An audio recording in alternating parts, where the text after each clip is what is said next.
자, 그 다음에 여러분이 받을 수 있는 질문은 본인의 장애에 대한 질문을 받을 수 있습니다. 자, 우리 친구들은 지적장애, 자폐성 장애, 혹은 발달장애라고 하죠.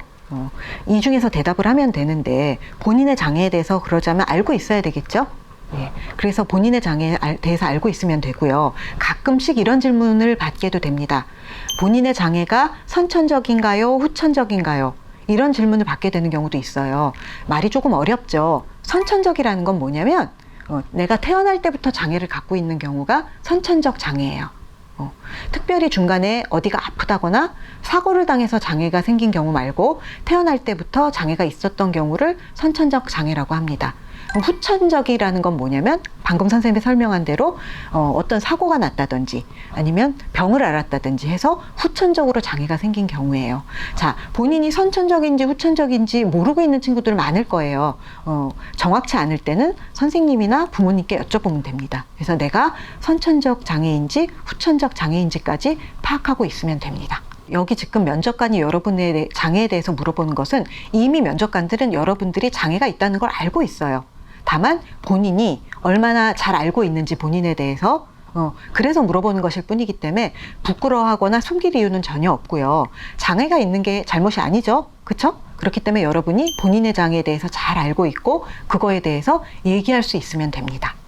오히려 여러분이 본인의 장애에 대해서 회사에 잘 설명할 수 있으면 나중에 업무 배치를 받거나 할 때 배려를 받을 수 있어요. 우리가 다 특성이 있잖아요. 그쵸? 나는 힘쓰는 일은 잘하지만 외우는 건 어렵다. 이런 거에 대해서 여러분이 다 배려를 받을 수 있기 때문에 본인의 장애에 대해서 자세히 얘기할 수 있으면 더 좋습니다. 우리가 지적장애, 발달장애 혹은 자폐성 장애를 갖고 있죠. 물론 면접관도 이미 여러분들이 장애가 있다는 걸 알고 물어봅니다. 그렇기 때문에 여러분 자신 있게 대답하면 되고요. 오히려 본인의 장애에 대해서 숨기려고 하거나 부끄럽게 생각해서 얘기를 잘 안 하려고 하는 것은 마이너스 요인이 됩니다. 그러니까 본인의 장애에 대해서 잘 인식하고 잘 설명할 수 있어야 합니다. 네, 주연 씨, 본인의 장애가 어떤 장애인지 알고 있나요?